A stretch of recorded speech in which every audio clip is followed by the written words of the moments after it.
பாருங்க ஃப்ரெண்ட்ஸ், பொண்ணுங்களுக்கு தான் ஃப்ரெண்ட்ஸ் நம்பவே கூடாது. விட்டுட்டு எப்படி ஓடிட்டாங்க. சரிங்க, விட்டுட்டு ஓடன கதை இருக்கட்டும். இங்கே வாங்க ஃப்ரெண்ட்ஸ், நான் ஒன்று பார்த்துருக்கேன், உங்களுக்கு காட்டுறேன்.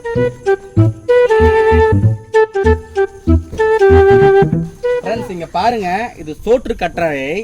இதில் வந்து இந்த பூ பூத்துருக்கு. இது அதிகமாக எங்கேயுமே நீங்கள் பார்க்கவே முடியாது.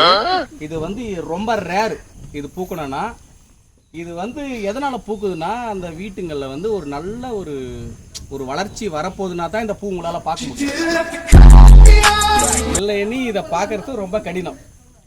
பார்த்துங்க ஃப்ரெண்ட்ஸ் இந்த பூவை.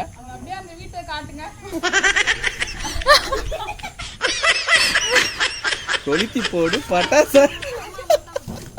கத்தாழை வந்து உடம்புக்கு ரொம்ப குளிர்ச்சி. அது எப்படி பயன்படுத்துன்ற முறையை சொல்கிறேன் பாருங்க.